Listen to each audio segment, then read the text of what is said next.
Franck Ferrand raconte sur Radio Classique.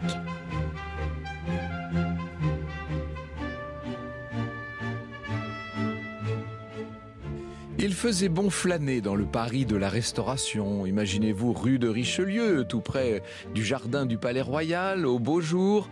Il y a là des gens qui flânent, qui retrouvent leurs amis, qui déjeunent dans les cafés. C'est un des quartiers élégants du Paris de la Restauration. Et certains après-midi, les promeneurs tout de même sont surpris par un étrange vacarme qui émane d'une fenêtre là-haut dans le coin, là des notes de piano, des arias brusquement interrompus par des cris et des hurlements et des sanglots. C'est Gonzague Saint-Brice qui reconstitue dans Maria Malibran la voix qui dit « Je t'aime », ce que les patients interloqués de l'époque peuvent entendre. « Tais-toi et chante ! Arrête, c'est affreux ! On dirait un chat qu'on écorche ! Non mais ce n'est pas vrai !» Si, et c'est même pire. Si tu continues comme ça, c'est bien simple, tu ne seras jamais qu'une choriste de 4e zone. Et encore, ce n'est même pas certain. On raconte que le compositeur père qui passait par là avec un ami qui se serait inquiété de ses cris lui aurait répondu « Oh, ce n'est rien, c'est Garcia qui bat sa fille pour lui apprendre à mieux trier ». Le voisinage de la rue de Richelieu est en effet habitué. C'est l'heure de la leçon de chant de la petite Maria. Son père, Manuel Garcia, est un ténor, un célèbre ténor andalou, et il est absolument impitoyable avec sa cadette. Son tempérament bouillonnant, ses éclats de colère ont fait depuis longtemps le tour du quartier. On raconte que Manuel jette carrément des objets par la fenêtre, qu'il quitte la pièce, qu'il est poursuivi par l'enfant en larmes. Bref, le père justifiera plus tard cette dureté qui avait fait l'étonnement du voisinage. Il fallait bien, dira-t-il, discipliner cette voix inconstante, faire plier sa fière fillette à la chevelure noire et au regard si expressif et tirer d'elle quelque chose. Maria, un jour, aurait rétorqué à son père « Cette choriste, elle aura plus de talent que vous », parce que c'est vrai qu'il l'appelait constamment choriste, ce qui évidemment, pour celle qui prétend à devenir une très grande soliste, n'est pas un compliment. La formation à la dure est en train peu à peu de faire naître un prodige. Maria, en faisant face à son père, va apprendre à trouver en elle la force nécessaire. Elle se forge, malgré elle, un talent particulier, talent qui bientôt magnétisera les foules, le pouvoir de chanter en pleurant. Franck Ferrand sur Radio Classique.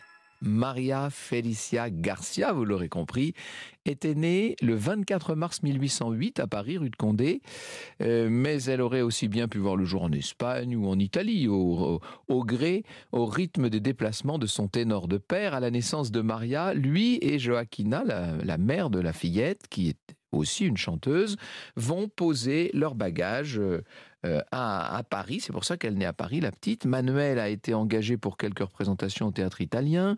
Maria passe ses premières années dans la capitale française. Alors, on la voit toute petite se promener au Luxembourg, apprendre ses premiers mots à quelques pas du théâtre de l'Odéon.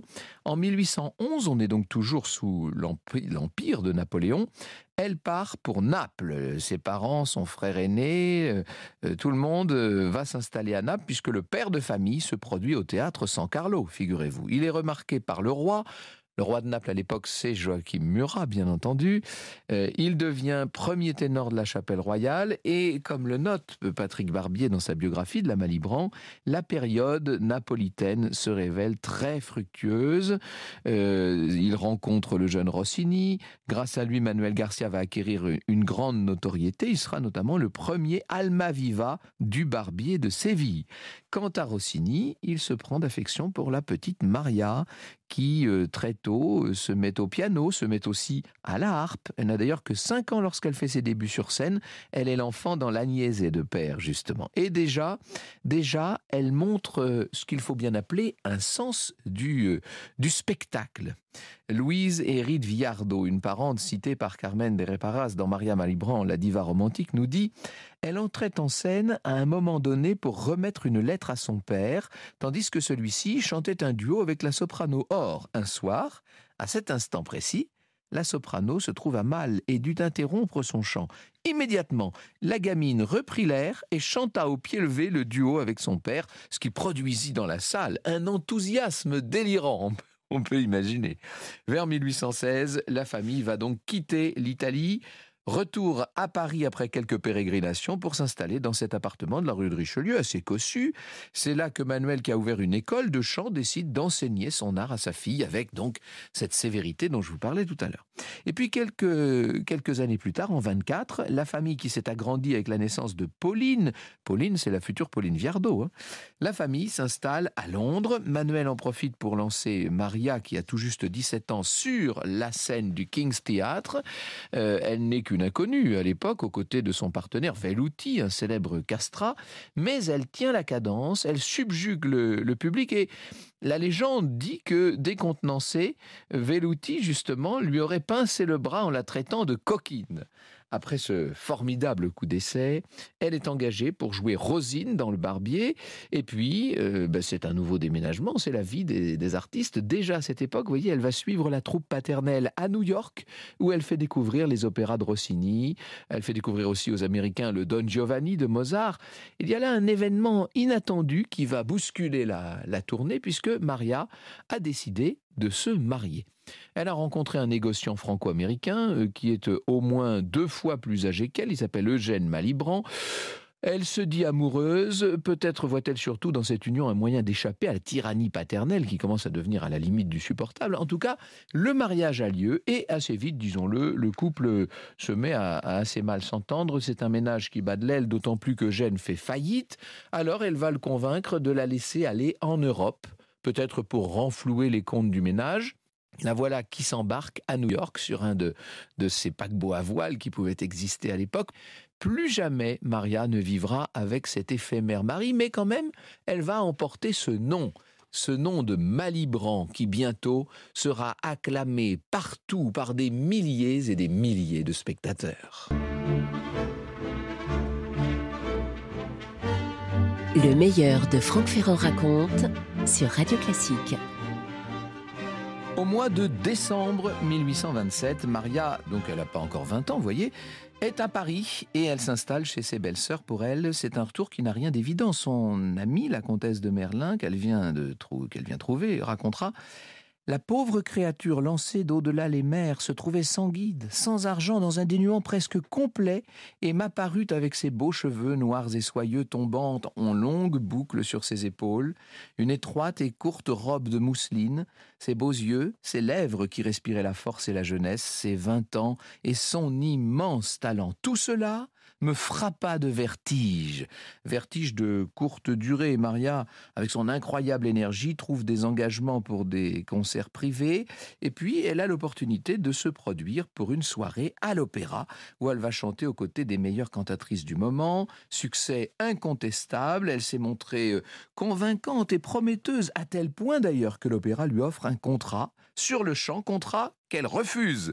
C'est au théâtre italien, et là seulement qu'elle veut se produire. Et on va lui offrir des conditions de travail qui sont tout à fait agréables. Dès lors, Maria Malibran retrouve les opéras de Rossini. Elle éblouit le public dans Othello, dans Le Barbier bien sûr, ou encore La Pivoleuse. Mais ni les applaudissements ni les éloges ne parviennent à la rassurer tout à fait. Avant chaque levée de rideau, elle est saisie par une espèce de trac incroyable. On dit qu'elle est obligée d'avaler un verre de Porto coupé à l'eau. Et puis peut-être aussi que c'est, disons-le, cette angoisse qu'elle arrive à transcender, à sublimer, pour la pousser à chanter comme cela de toute son âme. Ça lui donne de la ténacité et la volonté de parfaire son jeu, de sublimer sa voix, et puis, disons-le aussi, d'apparaître dans des costumes toujours plus extraordinaires. Elle écrit: « Mon père m'a fait une peinture si effrayante de ma nouvelle carrière que je ne suis jamais sûre de moi-même. Les cimes de l'art sont si escarpées et le public est un maître si exigeant et si difficile que pour conserver ses suffrages, il faut grandir sans cesse. » Seulement, à mesure qu'elle triomphe, son caractère aussi a tendance à devenir difficile. Rien ne va plus maintenant avec les belles-sœurs qui l'hébergent. Elles prennent ombrage des succès de Maria, disons-le. Elles lui réservent des mesquineries qui sont dignes des sœurs de Cendrillon. Grâce au soutien de quelques bonnes amies, Maria va donc décider de vivre seule, de prendre son envol. Déménagement qui, en quelque sorte, est un pas de plus vers la liberté. D'ailleurs, ses lettres à Eugène, c'est son mari, vous savez, qui est resté aux États-Unis, ses lettres sont de plus en plus froides. Maria se sent libérée. La saison qui s'annonce va faire d'elle une espèce de divinité qualité de souveraine. Dans son dictionnaire amoureux de l'opéra, l'ami Alain Duhaut écrit « Elle est adulée, circule en bel équipage, est accueillie par des hurrahs dans les restaurants à la mode, croule sous les bouquets, les cadeaux, les billets enflammés et elle commence à avoir des ennemis. » Eh oui, forcément, alors que commence un feuilleton qui va fasciner la presse et les amateurs d'opéra, la foule se demande jusqu'où ira Maria Malibran. Alors, il faut vous dire quand même que Maria, qu'Henri Dequesne immortalise bientôt dans sa tunique blanche appuyée sur sa harpe, le regard tourné vers le ciel, vous savez, Maria a désormais de sérieuses rivales. La première d'entre elles est une soprano allemande, une jeune femme blonde qui en impose, elle s'appelle Henriette Sontag, on les compare, on choisit le camp dans lequel on va se battre et lorsqu'elle partage la scène, inutile de vous dire que les billets s'arrachent. Des histoires de cœur ajoutent l'étincelle de passion nécessaire à cette rivalité. Maria est tombée sous le charme de Charles-Auguste de Berriot, qui est un talentueux violoniste belge, qui est aussi l'ancien amant d'Henriette. Le duel va finir par tiédir, d'autant qu'Henriette interrompt sa carrière pour de longues années. Reste la flamboyante Maria, qui désormais peut régner seule avec cette voix singulière, qui sera la voix de l'époque romantique.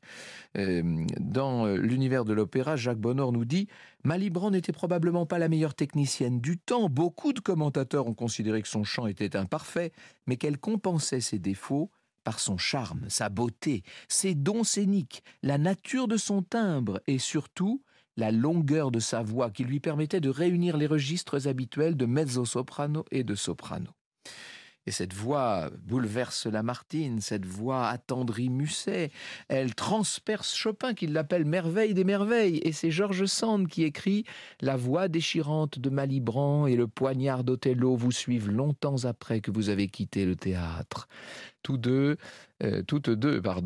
ont d'ailleurs le point commun de s'être mises au pantalon, puisque Maria Malibran fait comme George Sand, elle se présente habillée bizarrement. Maria est une sportive chevronnée, disons-le, elle est férue d'équitation. En novembre 1830, certains ont la chance d'assister à un événement peu commun. Elle va retrouver son père sur scène dans l'Othello de Rossini. Maria et son père ne s'étaient pas vus depuis des années. Il est loin le temps où il lui hurlait dessus, rue de Richelieu. Le public va s'émouvoir de voir le père et la fille scellés grâce au chant, ce qui apparaît comme une paix universelle. C'est bientôt un autre aspect de la vie privée de la Malibran qui va menacer de lui coûter son trône.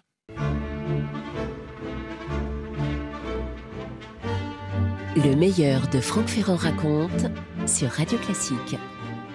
Je vous l'ai dit, Maria Malibran vit avec cet homme qu'elle aime, qui s'appelle Charles-Auguste de Berriot. D'ailleurs, elle attend de lui un enfant. Mais il faudrait peut-être pas oublier qu'elle est mariée, cette dame. Son mari est à New York, Eugène Malibran. Et bien sûr, ça se sait à Paris, et les gens en parlent, et ça fait un scandale, et on ne parle bientôt plus que de cela. Et Maria se sent incomprise, blessée. Elle fait ses adieux à la scène parisienne le 20 janvier 1832, et quelques semaines plus tard, elle va accoucher d'un bébé qui, hélas, ne va pas vivre. Et c'est en Italie qu'elle part se réfugier. On va la voir parcourir la péninsule. Elle est acclamée à Rome, à Naples, n'en parlons pas, c'est un retour aux sources, encore à Bologne. Cette période, cependant, est ternie par une nouvelle qui va perturber Maria. Elle apprend la mort de ce père avec lequel elle avait entretenu les relations si complexes que depuis le début, je vous ai racontées. En février 1833, elle fait une courte pause pour donner naissance à son petit Charles Wilfrid. L'enfant est en parfaite santé, celui-là. Il naît donc à Bruxelles où on va le confier à sa tante. Et déjà, Maria a repris la route.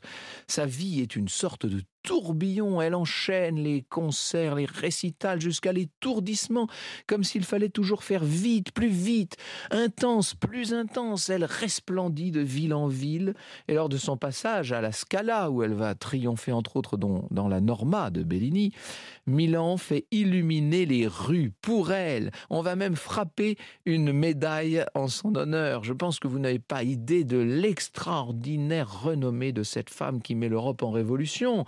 Elle va trouver aussi le temps de poursuivre une activité sportive intense, je vous l'ai dit. Elle s'occupe, disons-le aussi, parce que c'est un aspect non négligeable de son existence, elle s'occupe beaucoup des plus démunis. Elle a l'habitude de rendre visite aux malades partout où elle passe. Elle fait des dons anonymes. Il lui arrive de céder des cachets entiers, comme ce fameux soir où elle va jouer bénévolement La Somnambule de Bellini pour sauver un théâtre de Venise qui désormais porte son nom, le théâtre Malibran. Maria commence aussi à chanter les œuvres d'un certain Donizetti et elle a bientôt une nouvelle raison de se réjouir puisque après des années de procédure, ça y est, son mariage avec Eugène Malibran est enfin annulé. Immense soulagement pour elle parce que Eugène n'avait pas manqué de suivre l'ascension fulgurante de Maria. Il se serait même rendu à Paris pour la voir, peut-être aussi pour réclamer sa part des cachets faramineux de la chanteuse, et tout ça devenait inquiétant, bien sûr. C'est probablement grâce à l'intervention d'un puissant admirateur que l'annulation tant espérée a pu être obtenue. Qui est ce monsieur qui est intervenu dans l'ombre en faveur de la Malibran ? C'est un certain monsieur de Lafayette, figurez-vous. Ah oui, ça nous ramène à un autre temps, mais il était toujours là, Lafayette, il était toujours en vie. En mars 1836, elle est donc libre de convoler avec son cher Charles. On imagine le poids qui soudain s'envole de ses frêles épaules et bientôt, elle est enceinte d'un nouvel enfant. C'est un bonheur sans nuage, un bonheur qui décidément ne va pas durer. Franck Ferrand sur Radio Classique.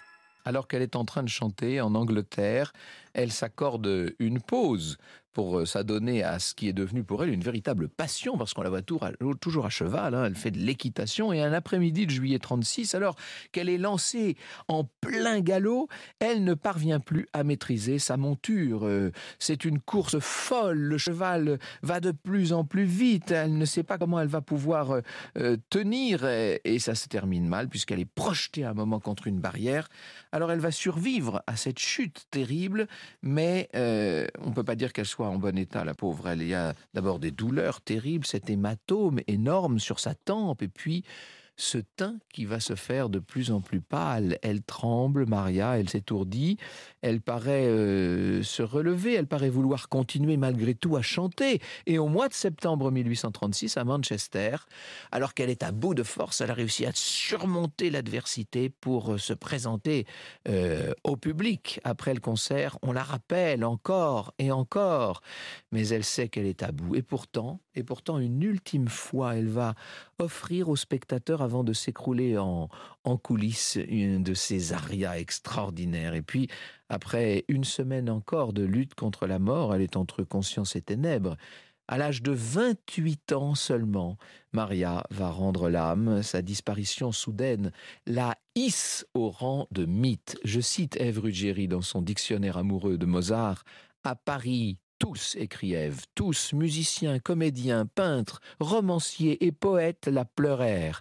Musset comme Lamartine, qui écrivit ces vers aujourd'hui gravés sur sa tombe au cimetière de Laeken près de Bruxelles. Beauté, génie, amour furent son nom de femme, écrit dans son regard, dans son cœur, dans sa voix. Sous 3 formes au ciel appartenait cette âme.